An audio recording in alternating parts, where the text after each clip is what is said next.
India market invest মাইন্ডসেটে আপনাদের স্বাগত। যা চ্যানেল নতুন এসেছেন তাদেরগুলো প্লিজ চ্যানেলটাকে সাবস্ক্রাইব করবেন, লাইক করবেন, বেল আইকনটা প্রেস করবেন, তার সাথে অল বাটনটা প্রেস করবেন। নোটিফিকেশনটা কিন্তু সঙ্গে সঙ্গে আপনাদের কাছে গিয়ে পৌঁছাবে। স্যার, এই ভিডিওতে আমরা কিন্তু একটা ব্রেকিং নিউজ নিয়ে আলোচনা করতে চলেছি, যেখানে একটা সেক্টর, সেই সেক্টরের অনলি ফর একটা কোম্পানি নিয়ে আলোচনা করব। কোন কোম্পানি, ব্রেকিং নিউজ কি, চলুন দেখে নিই। স্যার, বর্তমানে যতগুলো ইলেকট্রনিক গুডস রয়েছে, কি টিভি বলুন, কি ফ্রিজ বলুন, যত কিছু ইলেকট্রনিক গুডস, আপনি আপনার বাড়িতে যে এলইডি বাল্বটা রয়েছে সেইটা বলুন, তার পাশাপাশি ওয়াশিং মেশিন বলুন, তো এইভাবে দেখলে দেখা যাবে যত কিছু ইলেকট্রনিক গুডস রয়েছে সেখানে কিন্তু এই যে চিপ, এটা কিন্তু রয়েছে। তো এই যে চিপ, এই চিপ কিন্তু ডিমান্ড কন্টিনিউয়াসলি বাড়ছে। তো কন্টিনিউয়াসলি বাড়ছে বলেই আমরা দেখতে পাচ্ছি যে ভারত সরকারও কিন্তু এখন এই চিপটাকে নিয়ে উঠে পড়ে লেগেছে এবং এই চিপ ম্যানুফ্যাকচারিং তৈরির কাজে এগোচ্ছে। তো তার জন্যই কিন্তু আমি থাম্বনেলে লিখেছি যে সরকারের ইশারাটা বোঝার চেষ্টা করুন। ভবিষ্যতে ডিমান্ড আরও বাড়বে। কেন? কারণ স্যার এখন কিন্তু ইলেকট্রিক ভেহিকেলস আসছে। তো ইলেকট্রিক ভেহিকেলস যেহেতু আসছে, তো সেই জায়গায় দাঁড়িয়ে কিন্তু এই যে চিপ, এর ডিমান্ড কিন্তু ওয়ার্ল্ড মার্কেটে কন্টিনিউয়াসলি বাড়ছে। তো স্যার ডিমান্ডটাকে বোঝার চেষ্টা করুন, বুঝে নিয়ে তারপর চিন্তাভাবনা করুন, যেটা কিন্তু গভর্নমেন্টও চিন্তাভাবনা করছে এবং গভর্নমেন্টও কিন্তু ডিমান্ডটাকে বুঝেছে। সেই অনুযায়ী দেখলে দেখা যাবে টাটা ইলেকট্রনিক কী করছে। দেখুন, গুজরাটে তারা কিন্তু প্ল্যান্ট তৈরি করছে কিসের, সেমিকন্ডাক্টরের। তো কত টাকা খরচা করতে চলেছে দেখুন, 3 বিলিয়ন, মানে 91,000 কারোর। তো স্যার কিসের জন্য? চিপ তৈরি করার জন্য বা সেমিকন্ডাক্টর তৈরি করার জন্য। তো স্যার টাটা গ্রুপও কিন্তু এই দৌড়ে নেমে পড়েছে।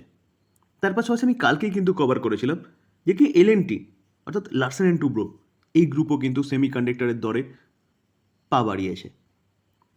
তো স্যার তার পাশাপাশি আমরা এখন যে কোম্পানি নিয়ে আলোচনা করতে চলেছি, যেটা মার্কেটে লিস্টেড আছে, যেমন টাটা ইলেকট্রনিক, এটা কিন্তু মার্কেটে লিস্টেড নেই। তো সেই জায়গায় দাঁড়িয়ে কিন্তু আমরা ডিরেক্ট এই কোম্পানি নিয়ে অ্যানালাইসিস করতে পারবো না বা ইনভেস্টমেন্ট করতে পারবো না। কিন্তু যে কোম্পানিটা ডিরেক্ট এই সেমিকন্ডাক্টর নিয়ে কাজ করছে, কাজ শুরু করে দিয়েছে অলরেডি, একদম প্রথমে কিন্তু সেই কোম্পানিটাই শুরু করেছিল। তো সেই জায়গায় দাঁড়িয়ে কিন্তু ওই কোম্পানি অনেকটা কম্পিটিটিভ অ্যাডভান্টেজে রয়েছে। কোম্পানিটার নাম কি? কোম্পানিটার নাম হচ্ছে সিজি পাওয়ার। স্যার সিজি পাওয়ার এই কোম্পানিটা কিন্তু সেমিকন্ডাক্টর নিয়ে কাজ অলরেডি শুরু করে দিচ্ছে টোকিওর একটা কোম্পানির সাথে টাই আপ করে, যেখানে এই কোম্পানিটাকে দেখলে দেখাবে, দেখুন আজকের দিনে কোম্পানিটা 5% ওপরে কিন্তু একটা আফসাইড মুভমেন্ট দেখিয়েছে। তো স্যার আমরা যদি লাস্ট 5 দিনও দেখলে দেখাবে, দেখুন কোম্পানিটা 5%, কিন্তু এখান থেকে যদি দেখি, মানে নিচের থেকে যদি দেখি, তাহলে দেখলে দেখা যাবে কোম্পানিটা কিন্তু ভালো মুভমেন্ট দেখিয়েছে 10% মতন। তো স্যার কেন? যেখানে ভারতের prime minister mister Narendra Modi, তিনি কিন্তু তার স্পিচে ভারতের যে সেমিকন্ডাক্টরের যে বা চিপ, সেই চিপের ইনভেস্টমেন্টকে বুস্ট করার জন্য 5টা জিনিসের কথা বলছে। অর্থাৎ বোঝা যাচ্ছে যে ভারত সরকারও কিন্তু এটাই চাইছে যে ভারত চিপ তৈরি করুন। কারণ দেখুন, তাইওয়ান হচ্ছে একটা ছোট্ট দেশ চীনের পাশে বা চীনের প্রতিদ্বন্দ্বী বলতে পারেন, যেখানে তাইওয়ান কিন্তু ওয়ার্ল্ডের হাব হয়ে গেছে সেমিকন্ডাক্টরের দিক দিয়ে।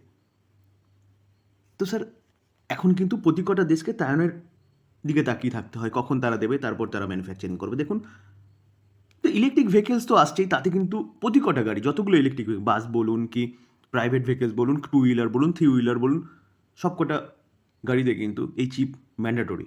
আর এই চিপ কিন্তু ছোটোখাটো চিপ নয় স্যার। তার পাশাপাশি আমরা দেখতে পাচ্ছি ডিফেন্স সেগমেন্টে যেসব ইকুইপমেন্টগুলো ব্যবহার হচ্ছে না, সেখানেও কিন্তু ইলেকট্রনিক চিপের দরকার পড়ছে। তো এর ভবিষ্যতে অনেক দূর পর্যন্ত এগোবে, মানে ডিমান্ড, সেই ডিমান্ডের কথা মাথায় রেখে কিন্তু ভারত সরকারও এখন এই ইন্ডাস্ট্রিকে বুস্ট করার চেষ্টা করছে। যেখানে স্যার মোদিজির কথা অনুযায়ী কি বলছে, যে মোদিজি হাইলাইট করছে যে India has already secured commitment কি ওভার 1.5 লাখ কারোর ইনভেস্টমেন্ট, কিসের জন্যে? সেমিকন্ডাক্টর ম্যানুফ্যাকচারিংয়ের জন্যে। সরকার কি চাইছে? সরকার চাইছে ভারত হচ্ছে, দেখুন India as global semiconductor hub, অর্থাৎ ভারতকে কিন্তু সেমিকন্ডাক্টরের একটা হাবে পরিণত করার কথা ভাবছে, যার জন্যে কিন্তু গভর্নমেন্টও তৎপর হয়েছে। এবং যেসব বড় বড় গ্রুপ, দেখুন সেমিকন্ডাক্টরের বিজনেস করতে গেলে কিন্তু আতিপাতি গ্রুপ, মানে প্রচুর মানির দরকার। তো তো আতিপাতি কোম্পানি করতে পারবে না, এরকম বড় বড় গ্রুপগুলোই কিন্তু সেটা করতে পারবে এবং সেটা করছে। যেমন সিজি পাওয়ার, যে কোম্পানি নিয়ে আমরা আলোচনা করতে চলেছি, সেই কোম্পানিটা মুরাগাপ্পা গ্রুপের কোম্পানি, সাউথের একটা কিন্তু দিগ্গজ গ্রুপ। সেই গ্রুপ কাজ করছে, টাটা গ্রুপ কাজ করছে, লার্সেন অ্যান্ড টুব্রো গ্রুপ কাজ করছে। তো স্যার এই কোম্পানি নিয়ে কিন্তু আপনি চিন্তাভাবনা করতে পারেন লং টার্ম ইনভেস্টমেন্টের জন্য, যেখানে কোম্পানিটা কিন্তু অলরেডি একটা ভালো পারফরমেন্স দেখিয়েছে। দেখুন, 1 বছরে দেখলে দেখা যাবে কোম্পানিটা 65% আপসাইড মুভমেন্ট দেখিয়েছে, যেখানে 5 বছর দেখলে দেখা যাবে কোম্পানিটা 5,000-এর ওপরে কিন্তু একটা ভালো আপসাইড মুভমেন্ট দেখিয়েছে। 5 বছরে 50 গুণ। কেন? কারণ স্যার এই কোম্পানিটা আগে পাওয়ার সেগমেন্টে কাজ করতো। যে পুরনো গ্রুপ ছিল, সেই পুরনো গ্রুপের কাছ থেকে কিন্তু 2020-তেই এই কোম্পানিটা মুরাগাপ্পা গ্রুপ কিনে নিয়েছে, মানে কন্ট্রোলিং স্টেক। তো স্যার এই কোম্পানিটা এখন মুরাগাপ্পা গ্রুপের কোম্পানি। এই কোম্পানিটা সিজি পাওয়ার সেমিকন্ডাক্টরে তো কাজ করছেই, তার সাথে কোম্পানিটা পাওয়ার জেনারেশনেরও কাজ করছে। তার পাশাপাশি কোম্পানিটার কিন্তু রেল সেগমেন্টেও কিন্তু এক্সপোজার রয়েছে। তাহলে স্যার রেল, পাওয়ার এবং সেমিকন্ডাক্টর, তো সেই জায়গায় দাঁড়িয়ে স্যার বিজনেস কিন্তু unique business, future oriented business. তো এই কোম্পানিটা কিন্তু আপনি রাডারে রাখতে পারেন। স্যার আমরা 2020-তে মাইনাস রিজার্ভ ছিল, দেখুন একটু আগে বলেছি 2020-র পরেই কিন্তু এইটা মুরাগাপ্পা গ্রুপে এসছে এবং তারপরে দেখলে দেখা যাবে, দেখুন কোম্পানির রিজার্ভ বাড়ছে 728টা 1530, 2124টা এখন কত 2939। তো রিজার্ভ কিন্তু বাড়ছে। দেখুন স্যার আমরা যদি প্রিভিয়াস দেখি, লং টার্ম বোরিং ছিল কত 292, তো সেটা দেখলে দেখা যাবে কত এখন লং টার্ম বোরিং হচ্ছে 0, অর্থাৎ কোম্পানিটার কিন্তু কোনো বোরোয়িং নেই। শর্ট টার্ম বোরিং, দেখুন শর্ট টার্ম বোরিং নাম এর জন্যই রাখা হয়েছে কারণ শর্ট টার্ম বোরিং 1 বছরের মধ্যে কিন্তু মিটিয়ে দেওয়া হয়। তো আগে ছিল না, এখন আছে 2.69 করোড়। তো এটা নিয়ে ভাবার কিছু নেই। তো কোম্পানি বলতে পারলেন পিওরলি ডেট ফ্রি কোম্পানি, যেখানে কোম্পানির কাছে ক্যাশও রয়েছে কত 781 করোড়। তো ব্যালেন্স শিট কিন্তু ফাটাফাটি ব্যালেন্স শিট বলতে পারেন। যেখানে 2020-তে যদি আমরা রেভিনিউ দেখলে দেখা যাবে কত 3,226, সেটা 2021-এ কিছুটা কমেছিল 2,568। তারপর দেখুন সেটা 5,200, 6,600, 6,600টা 7,760। তোর রেভিনিউ কন্টিনিউয়াসলি বাড়ছে। আমরা যদি প্রফিট দেখলে দেখা যাবে, দেখুন 2020-তে মাইনাসে ছিল, কারণটা একটু আগে আমি বলেছি। তারপরে দেখুন যখনই মুরাগাপ্পা গ্রুপের আন্ডারে এসছে না, তখন থেকে কোম্পানি কিন্তু প্রফিটেবল কোম্পানি, 688, 627, মাইনাসে কত ছিল 1,400। তাহলে কোম্পানি হিউজ জাম্প করেছে মাইনাস থেকে প্লাসে। তো সেই প্লাসটা কিন্তু কন্টিনিউয়াসলি বজিয়ে রেখেছে। তারপরে 785, 1,004। তো এখন কোম্পানিটা কিন্তু 2023-এর শেষের দিকে কোম্পানিটা সেমিকন্ডাক্টরের বিজনেসে কিন্তু শুরু করেছে। আমরা যদি শেয়ার হোল্ডিং প্যাটার্ন দেখি, দেখুন জুন 2024 প্রোমোটার কত 58.1% স্টেক হোল্ড করছে এবং এফআইএসকে দেখলে দেখা যাবে 14.6%, ডিআইএস 11.1% এবং পাবলিক কতটা, পাবলিক হচ্ছে 16.2%। তো অ্যাপ্রক্সিমেট বলতে পারেন এফআইএস, ডিআইএস এবং প্রোমোটার মিলে কতটা স্টেক হোল্ড করছে স্যার, প্রায় 84% স্টেক হোল্ড করছে। যেখানে স্যার আমরা যদি দেখি তাহলে দেখলে দেখা যাবে, দেখুন ফেব্রুয়ারি 2022 প্রোমোটার 55% স্টেক হোল্ড করছে, এফআইএস 12.6% স্টেক হোল্ড করছে এবং ডিআইএস কত 5.3% স্টেক হোল্ড করছে। দেখুন স্যার এখন কি এসছে, প্রোমোটার 55 থেকে 53, এফআইএস 11 থেকে 14 এবং 5% থেকে কত 11% ডিআইএস। তাহলে এই তিনজন তার স্টেক সংখ্যা বাড়াচ্ছে। কেন বাড়াচ্ছে স্যার বুঝতে হবে কিন্তু। দেখুন আমরা যদি প্রোমোটার শেয়ার হোল্ডিং দেখি এবং নিচে আসি তাহলে দেখলে দেখা যাবে যতটা স্টেক হোল্ড করছে, কে হোল্ড করছে, টিউব ইনভেস্টমেন্ট অফ ইন্ডিয়া।